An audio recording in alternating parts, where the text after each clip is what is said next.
Buenas tardes, ¿me escuchan? Buenas tardes, doctora. Buenas tardes, ¿me escuchan Buenas bien? tardes, doctorita. Buenas tardes, Sofía.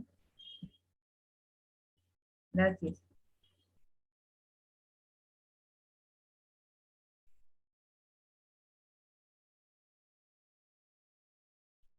Ya.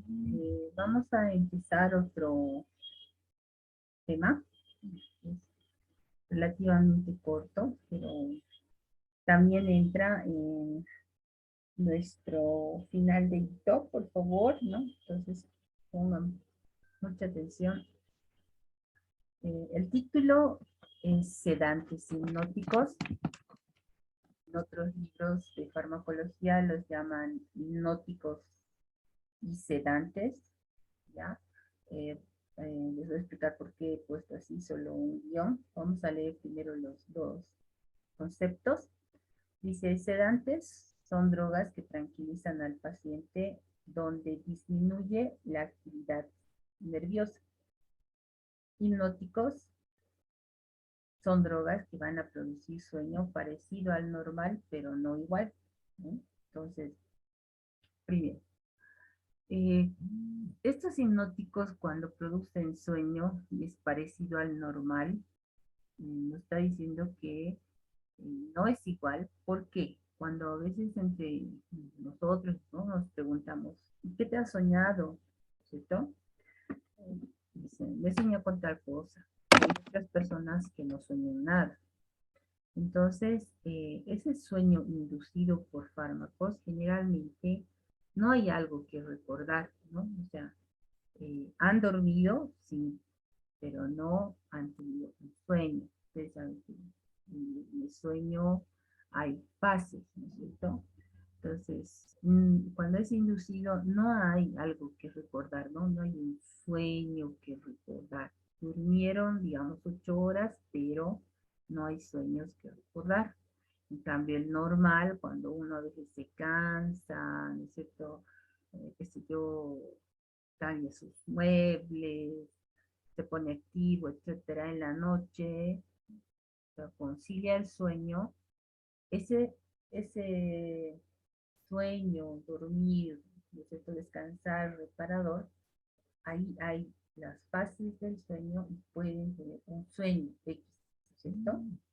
Ya, entonces por eso nos dice, no es igual al normal, ¿no? Es solo parecido, si se concilia el sueño 8 horas, pero no es igual, es parecido.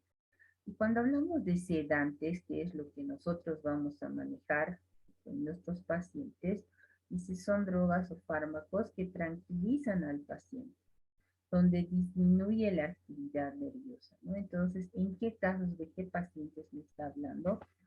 De pacientes, por ejemplo, un niño, ¿no es cierto?, hiperactivo, que hasta la mamá te cuenta cuando haces la historia clínica que a lo mejor va a la guardería en la tarde, le llevas al parque, hace otra actividad, etcétera, ¿no? Y ya no sabes qué más, pero en la noche, o sea, sigue, ¿no?, con ganas de jugar y estar despierto. Y entonces cuando le trae la consulta, ese niño no va a ser tranquilo, ¿no? O sea, no le vas a decir, Pepito, tú recién le estás conociendo, de quédate quieto, abre la boca y se va a dejar curar tranquilo, ¿no? Entonces va a empezar a hurgar tus cosas de tu mesa, puede apagar y prender el sillón, moverlo, bajarlo, porque descubre, ¿no?, el botoncito para subir, bajar, etcétera, ¿no? Y es así. Entonces, este niño no te deja trabajar. Tampoco estás, digamos, en esa posibilidad de decirle, quédate quieto, alzarle la voz, ¿no? Por eso a veces hay padres que nos colaboran. Cuando ustedes ya lleven la materia de odontopediatría, por ejemplo, ahí ya les van a dar pautas y además, si no me equivoco, ya llevaron psicología, ¿no? Entonces, ahí es donde les dan pautas cómo manejar justamente estos pacientes, ¿no? Pueden ser niños. Ahora, en adultos, los traumas, ¿no? Los traumas también son importantes de resolver con sedantes porque en adultos generalmente a veces hay cirugías de terceros molares, ¿no? Que estaban retenidos o semi-retenidos y a veces el paciente se hizo operar, digamos, el lado derecho inferior y le fue muy mal, ¿no? Le ha salido hematomas, estaba su cara verde, te cuentan, ¿no? Toda su historia, que no ha podido comer, luego apenas con una bombilla, etcétera, ¿no? Etcétera. Y entonces, cuando te cuenta con todo detalle y recuerdas, que quiere decir que está recordando su trauma, ¿no? Está contando su trauma y es un miedo que tiene ahí a que le pase con el otro, porque tú le vas a decir, ah, ahora sabe, señor, o sea, vamos a hacer el del otro lado. Él puede entender bien que sí, o sea, que sí hay que extraer la del otro lado porque puede ser peligroso, ¿no? O porque le está causando dolor, está empujando las piezas hacia adelante, se están moviendo, ¿no? Etcétera. Puede entender el porqué de su cirugía, pero la ansiedad, el miedo que él tiene a que le pase lo mismo con esa experiencia mala, no la va a perder. Aunque le digamos, ¿no? No está más fácil, no es igual, etcétera, no la va a perder. Entonces, en esos pacientes podemos utilizar estos sedantes, ¿no? Y el sedante, utilizar un sedante como premedicación, ¿no es cierto? Estamos premedicando, estamos antes, ¿no? De la cirugía. Estamos también evitando con esto los dolores postquirúrgicos, ¿ya? Después de la cirugía, ¿no? Ya, entonces, es una ventaja, pero tampoco vamos a utilizar en todos los pacientes, ¿no? Los que no tienen trauma, los que están tranquilos, los que tú crees que van a poder resistir ese tipo de cirugía con los procedimientos, pues no medicas, ¿no? No premedicas. Pero los que ya estás investigando, ya te han contado, tienes una historia clínica, etcétera, pues sí, los podemos premedicar, ¿no? Y entonces, ¿con qué vamos a premedicar? Con estos sedantes, ¿sí? Ya, entonces, ese es el objetivo, ¿no? De estudiar este tema para nosotros como odontólogos, porque nos sirve bastante. Ahora hay que tomar un recaudo. Estos sedantes son drogas controladas. Si recuerdan, cuando hemos llevado receta, variaba un poquito si es una sustancia controlada, ¿no? En las diapositivas están los que pueden repasar. Tal vez se les ha olvidado que aparte del nombre completo o sus nombres y apellidos completos y su edad, deberíamos colocar dirección, teléfono, ¿cierto? Carnet de identidad, porque en las farmacias muchas veces les piden fotocopia de carnet para recoger esta receta de sustancia controlada. Y esta receta solo se hace de la sustancia controlada. Entonces, ¿a qué me refiero? Que si este paciente, vamos a dar cuenta que vamos a operarle del tercer molar, ¿ve? Ha tenido un trauma con el lado derecho, vamos a operar el lado izquierdo. Le voy a dar esa medicación. Ese fármaco solo tiene que estar escrito en una receta. Pero doctora, también obviamente le va a doler, voy a necesitar antibióticos, sí, pero esa la haces en otra receta, ¿no? Porque el antibiótico y el analgésico no es sustancia controlada, entonces puedes hacer normal como hemos aprendido, ¿no? Nuestra receta. Pero esa otra sí tiene que estar más detallada, ¿no es cierto? Con esos datos del paciente y que se llama, solo va la sustancia controlada. ¿De qué fármaco más o menos les estoy hablando? Del diazepam, ¿sí? El diazepam es algo que nosotros recetamos a los pacientes. Toda su familia, no puede ser. Pero nosotros vamos a aprender que el diazepam es el más, vamos a decir, que en sus acciones, o sea, porque tiene varias acciones, como hemos visto en la anterior clase, ¿se acuerdan? Las antimusculares, es el más sedante. ¿no? Entonces no le va a producir tanto sueño, sino solo va a ser sedado para ese momento, ¿no? De la cirugía, de la atención, ¿ya? Por eso les menciono el diazepam. No es que no se pueda utilizar tal vez clonazepam, que ustedes tal vez conocen, alprazolam, ¿no? Otros más que hay de esa familia que acaban con PAM, pero son sustancias controladas. Entonces, esa sustancia controlada, muchas veces nosotros solo pedimos uno o dos eh, comprimidos, pastillas, tabletas, como quieran decirlo, y a veces un hito, ¿no? Porque a veces podemos, el ejemplo estoy diciendo, ¿no? Podemos decirle, en la noche, ¿a qué hora se duerme Luis? Digamos a las 11 ya. A las 10 toma mitad de esta pastilla. Y en la mañana, que va a ser su cirugía el sábado, desayuna bien y toma la otra mitad. Por lo menos una hora antes de venir a la consulta. Entonces, como ha tomado con el desayuno, por lo menos una hora va a tardar, ¿no? En hacer efecto esa pastilla y va a estar tranquilo el momento de la cirugía. ¿Ya? Entonces, muy aparte de que nos dé esa tranquilidad, facilidad de trabajo, ¿no es cierto? En lo que tengamos que hacer nosotros, pues ya les digo que nos ayuda en los dolores postoperatorios, ¿ya? Entonces, de eso se trata este tema, solo que un poquito vamos a ahondar luego en la dosis, pero ya estamos mencionando en qué casos clínicos se puede dar y que en este caso tendría que haber dos recetas, ¿no? En el del tercer molar. Ahora, del niño no, eso, no vamos a llevar con niños dosis porque en la ortopediatría les van a enseñar a calcular con otras fórmulas, ya sea por peso o edad, eso corresponde a odontopediatría, pero en el niño así para atenderle solo necesitaríamos esa sustancia, ¿no? Lo demás, bueno, sería curaciones, solo estamos utilizando porque nos deje trabajar, ¿no es cierto?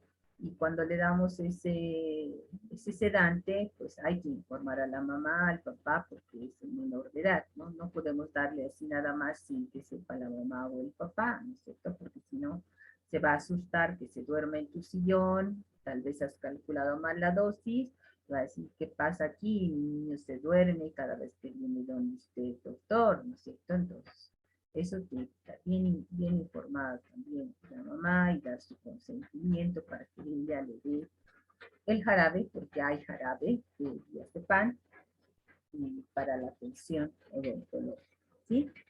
Bueno, entonces, como ya hemos mencionado el objetivo y les he explicado el por qué estamos avanzando este tema, vamos a hablar del hipnótico ideal, ¿no? Ya habíamos dicho, ideal es todo lo mejor de este fármaco, de este grupo de fármacos. Dice, ha de producir un efecto hipnótico seguro. ¿Por qué? Porque los sedantes, si aumento la dosis, se convierte en un hipnótico. El sedante va a producir sueño.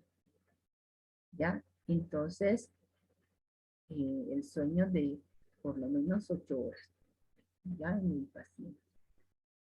Hay pacientes que utilizan por insomnio crónico, pacientes que por calidad de vida, por su patología, porque sufren de dolores crónicos, entonces hacen que el paciente descanse y por lo menos esas horas no les duela a esos pacientes. Entonces, eso es darle calidad de vida. ¿Ya? Entonces está en ideal. Dicho efecto no debe tener un periodo de excitación previo. Perdón por la repetición, ¿no? ¿Qué quiere decir? Que no se debe poner intranquilo, ¿no? Si toma el paciente, niño, adulto, no se debe poner más bien nervioso, intranquilo antes de, digamos, dormirse o antes de estar con la sedación. Dicho efecto, eh, perdón, otra vez ahí he repetido en el 2 y el 3, en el 4 vamos a irnos, utilizados en pequeñas dosis, dice, como sedantes, no ha de provocar enlutamiento intelectual. Cuando hablamos de pequeñas dosis, nos estamos refiriendo a un sinónimo, ¿no? De pequeña dosis, de dosis mínima, ¿ustedes se acuerdan, no? Los tipos de dosis que hemos avanzado, la mínima, máxima, usual, terapéutica, mortal, letal, etcétera, ¿no? Entonces estamos hablando de mínimas dosis, cómo sedantes van a actuar, ¿no? Pero no han de provocar un embotamiento intelectual. Entonces, ¿qué es un embotamiento intelectual? Antes, ¿cierto? Ustedes no, porque ustedes son nueva malla, plan nuevo. Antes, tal vez ustedes han escuchado, ¿no es cierto?, los de la antigua malla o del plan antiguo, se hacía, ¿no? Por parciales, había mm, 3 parciales, un final, un segundo turno, donde se avanzaba, ¿no? Hasta lo que se avance, se daba un primer parcial, luego desde ahí otro parcial, y luego el final de todo, y bueno, si a alguien le faltaba nota, pues se daba un segundo turno, que también era de todo, ¿sí? Entonces, muchas veces yo he tenido alumnos de que se amanecían estudiando, ¿sí? Y como la materia, pues, se hacía bastante, ¿no es cierto? Algunos me decían, no, yo tengo que estudiar hasta el rato de venir porque así se me queda. No, no puedo estudiar, digamos, un día antes, ir fraccionando, no, no puedo estudiar, tengo que amanecer. Bueno, pero no es un buen método, ¿no? ¿Por qué? El amanecerte, ¿no es cierto? Estamos hablando del sistema nervioso, ¿no? Y entra la memoria, etcétera. Hace pues que vulgarmente como que se te cruzan tus cables, ¿no? Si no duermes, no descansas. Yo a veces tenía alumnos de estos que salían felices, ¿no? Y sí, he dado bien, doctora, sí, qué bien. Bueno, cuando yo corregía, pues no habían dado bien. Y a veces leía hasta 3 veces el examen, y yo decía, pero si me ha dicho que ha dado bien, ¿no? Entonces, a ver, ¿dónde está? O sea, ¿dónde está el error? Porque contestaban, vamos a decir, equivocadamente, ¿no? Digamos que yo preguntaba, o sea, la pregunta decía, mencione una ventaja de la vía bucal, ¿no? ¿Se acuerdan? Vía bucal ya hemos llevado. ¿Cuál es una ventaja de la vía bucal? Ya hemos avanzado esto en farmacología general. Una ventaja de la vía bucal. ¿Cuál sería? Si alguien nos puede ayudar, ¿se acuerdan? La administración de medicamento. Fácil, ¿no? Fácil la administración, ¿no? La vía bucal. Eh, Más rápida. Vicky, Sí. Vicky, ya. Vicky, ya. Entonces, fácil la administración, ¿no? Para el paciente, porque solito puede tomar, ¿no es cierto?, el medicamento. Entonces, cuando yo leía la respuesta del X estudiante, resulta que decía, pues, lo contrario, ¿no? Escribía una desventaja, más bien, de la vía vocal. Y cuando revisaba y le decía, ¿qué ha pasado aquí? Si tan fácil le he preguntado, digamos, la ventaja de la vía vocal. Y me decía, es que yo he leído desventaja, doctora. Ese es el agotamiento intelectual. Muchas veces pasa, ¿no? Por leer rápido, porque no has dormido bien, ¿no es cierto? Contestan algo que no se les está pidiendo. Ese es el agotamiento intelectual. Entonces no es bueno, no es bueno amanecerse. La neurociencia sí dice que a partir de las 6 de la tarde, o sea, es mejor, ¿no? Es el lapso, o sea, como ahora, estudiar, leer, pero no quiere decir que te amanezcas, o sea, también tienes que dormir, ¿no? Hasta, o sea, desde 6 de la tarde hasta 6 de la mañana, ¿no? Entonces, pero hay que descansar, o sea, mínimamente, pues, unas 4 horas, ¿no? Tampoco les digo 10 horas, tienen que dormir como un bebé o 12 horas, ¿no es cierto? Pero hay que descansar, porque si no ocurre este embotamiento, ¿ya? Esto es lo que ocurría. Eso yo les cuento, ¿no? Como docente en esos tiempos a veces ocurría esto en estos estudiantes. Entonces, estos fármacos dicen no deben, o sea, si tú tomas, sí, tienen que tranquilizarte, pero no deben producir un embotamiento intelectual. Su acción debe durar lo suficiente como para asegurar el sueño de noche, ¿no? O sea, que no estés ahí más bien como el búho despierto, ¿no? No, más bien descansar, mínimamente 8 horas. No de irritar el estómago, porque la mayoría de estos fármacos vienen para ser utilizados por vía bucal, entonces su forma de presentación